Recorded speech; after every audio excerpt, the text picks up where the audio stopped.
क्या स्केलिंग करवाने से दांत कमज़ोर हो जाते हैं? क्या स्केलिंग से दांतों के बीच गैप आ जाता है या फिर दांत हिलने लगते हैं? बहुत से लोग इन्हीं डर की वजह से स्केलिंग नहीं करवाते। लेकिन क्या ये सच है? साइंटिफिक रिसर्च इसके बारे में क्या कहती है? चलिए जानते हैं। सबसे पहले समझते हैं कि स्केलिंग होती क्या है। स्केलिंग एक प्रोफेशनल डेंटल क्लीनिंग प्रोसीजर है। इसमें दांतों पर जमा प्लाक और सख्त कैलकुलस यानी खरेड़ा और टाटार उसको हटाया जाता है। साइंटिफिक रिसर्च और डेंटल गाइडलाइंस के अनुसार स्केलिंग गम डिजीज़ की ट्रीटमेंट का एक इम्पॉर्टेंट हिस्सा है। ये प्लाक और कैलकुलस को हटाने में मदद करती है और गम्स की हेल्थ को बेहतर बना सकती है। स्केलिंग हेल्दी दांतों को कमज़ोर नहीं करती। इसका काम दांतों पर जमा हार्मफुल डिपॉजिट को हटाना होता है, ना कि हेल्दी टूथ स्ट्रक्चर को नुकसान पहुंचाना। हार्मफुल डिपॉजिट जाने के प्लाक और कैलकुलस।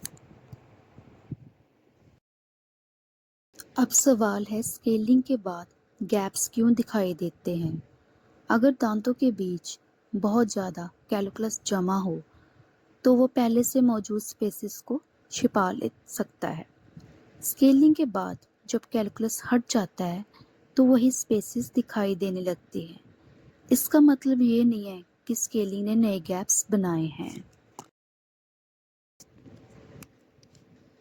कुछ लोगों को स्केलिंग के बाद दांत हिलते हुए महसूस हो सकते हैं, लेकिन सीवियर गम डिसीज़ में दांतों की स्पोर्टिंग बोन और गम्स पहले से प्रभावित हो सकते हैं।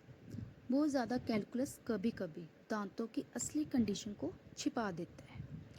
कैलकुलस हटने के बाद पहले से मौजूद मोबिलिटी जाने के ढीलापन महसूस हो सकता है। स्केलिंग दांतों को ढीला नहीं करती। कुछ पेशेंट्स को स्केलिंग के बाद थोड़े समय के लिए सेंसिटिविटी हो सकती है, लेकिन टेम्परेरी सेंसिटिविटी का मतलब ये नहीं है कि दांत कमज़ोर हो गए हैं। तो एविडेंस बेस्ड कंक्लूजन ये है कि स्केलिंग दांतों को कमज़ोर नहीं करते।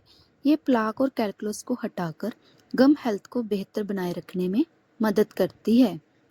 लेकिन याद रखें, हर पेशेंट की डेंटल कंडीशन अलग होती है, इसलिए अपने डेंटिस्ट की सलाह ज़रूर लें।